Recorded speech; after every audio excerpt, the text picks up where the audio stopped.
So say for example, if you become the sort of member of the association or so-called body that gives these kind of licenses, or say for example the body which actually introduced this rule of having a VA license plate, Right. what kind of changes would you make in the rule book to be able to support life of these classic cars or usage of these classic cars? That's a great question, man. I have a lot of opinions about this. By the way, go ahead. I've like gone on and on rants about it.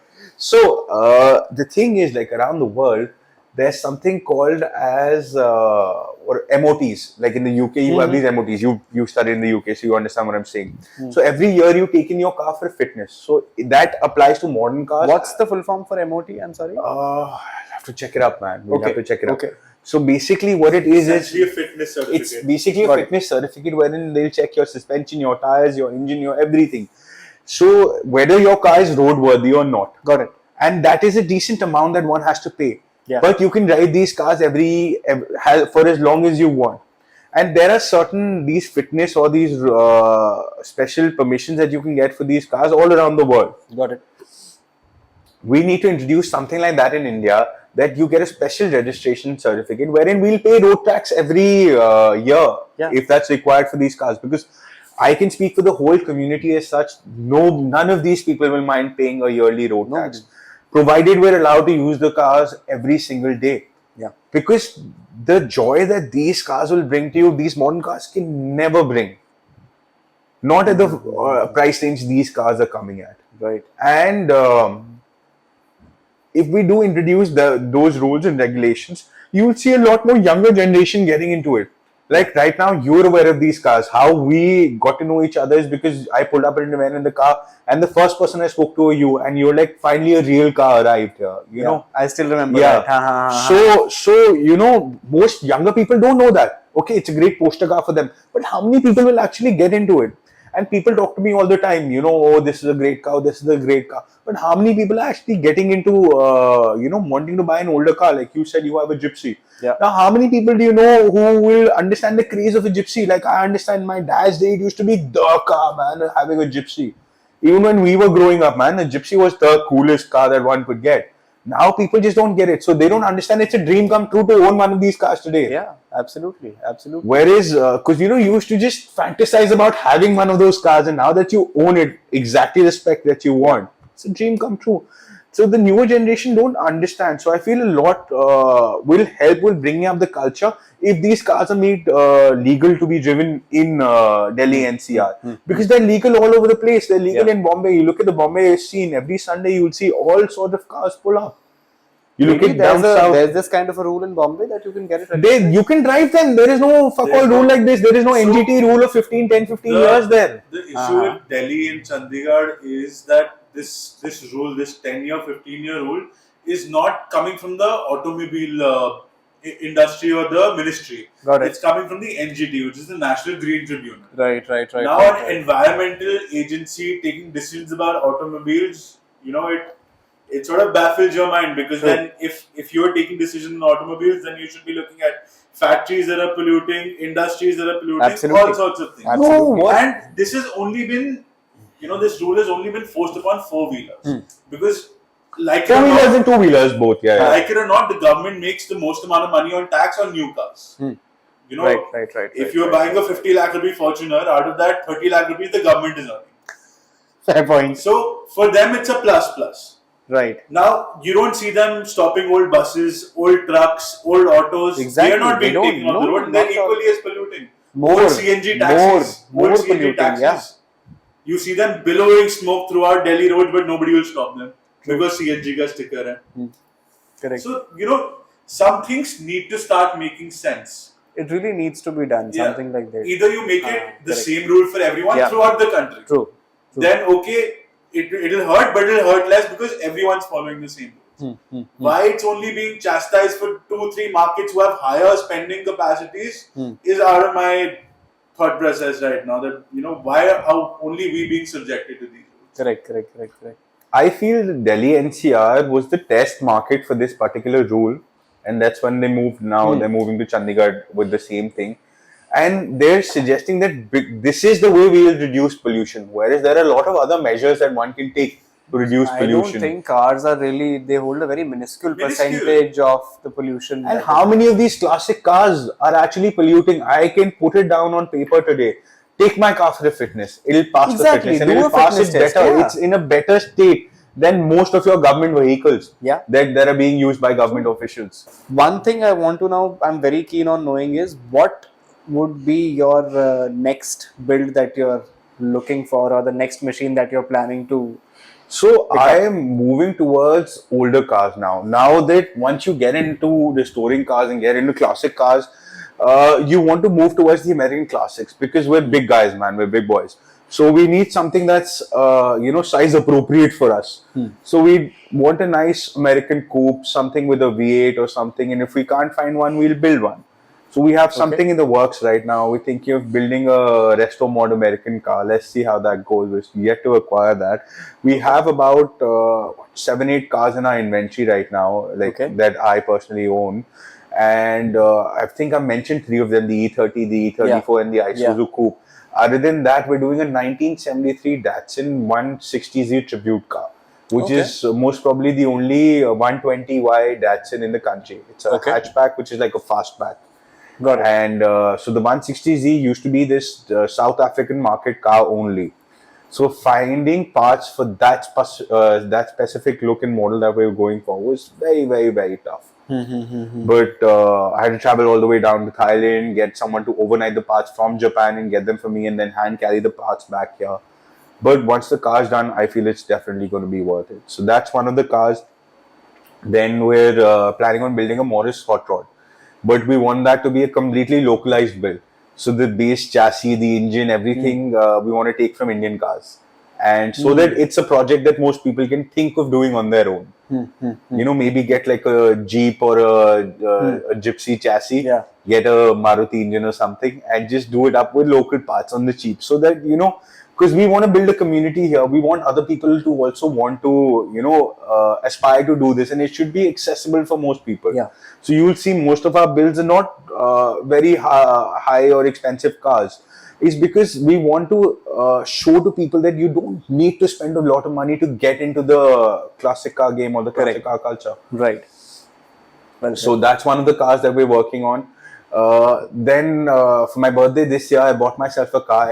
It's a 1974 Celica GT. So it's the only GT in the country. It's one of those Jap muscle cars. If you've seen the original GTR, how that looks. So this is like a Celica. It looks somewhat like a mix between a Mustang and a Camaro. But it was built by the Japs, and it's got a twin cam engine. So you know how these twin cam engines work because you're a Suzuki guy. So beautiful engine. So we're restoring that from the ground up. So that's something that I'm really looking forward to. It's going to take a couple of months because I'm doing it right and slowly importing parts from Japan, whatever original parts we can find. But that's going to be the next car that I do for myself. That's going to be in the permanent member of the collection. Other than that, I think, are we forgetting something? We've already spoken about the Trono. Yeah. So 1, 2, 3, 4, 5. It's. I'm sorry, but it's hard keeping track of that many project cars. So is there a dream build that you have that, one fine day, if I'm able to probably get the resources or the money or whatever it is, or probably even the eye, this is the machine that I would want to pick up? Is there a dream build that you have in your everybody head? loves the exotics, man. You have to love the older Ferraris, the Porsches, the Alphas. For me, the Alphas are, they sound amazing, man. 959 Porsche. Yeah, 959 so is a technical, wizardry. It's too overtly technical to be able to do it up here. But I feel something like one of the older air-cooled 911s, like what Harshit and Sairif have done with at Sultanpur Customs. Those are some beautiful cars, man. You have to see the work they've done. Like, I was amazed when I saw it. I haven't seen that many Porsches in a single spot ever in India. Are there any of these 911s available up right now? I think they've picked up most of the cars that were available. And the ones that I have my eyes open then. I mean, I clearly don't have a budget for a new 911. So we're actually trying to find one for a friend. We're actually trying to find one for a friend of ours who's also a very avid Porsche enthusiast. And like for me, the dream build which I have in mind, I'm sorry I'm interrupting you in the middle, but it's a Shelby Cobra that I have. We can build you a Shelby Cobra. Because a friend of ours in Goa just got a running. He's got a chassis for it, and he's got a completely 1:1 spec body for it. So there are a lot of people who do these bodies, these Cobra replicas. I can't build you a real Cobra because there is $1 million car. Absolutely. So to get one of those would be quite a bit. But we can always improvise and see. We can get a nice V8 from here, from probably one of the older Lexuses, get the right chassis, and build you a Cobra replica here. Because this gentleman who I was lucky enough to get the Celica GT from, he's building himself a Cobra replica with a Rover V8 and with BMW underpinnings. So Mr. Raj Kapoor, his name is, he's based out of Noida. He's big into off-roading. I know him very well. So I was lucky enough to convince him to part with his Celica. So the Celica is actually his personal car that he's had for about 30 odd years. So he's building. If you've been to his shop recently, you know. No, not recently. Okay, so if you go the next time I'm there, I'll hit you up. His Cobra replica looks beautiful, and it's done right. It's the right proportions of everything, and it sounds beautiful. I've actually been lucky enough to see one in real life, like one of the actual Shelbys in the UAE. His cars, it's pretty close. So what Shelby, what Cobra is to me, what is it for you? What is it for me? The thing is, Thing always changes.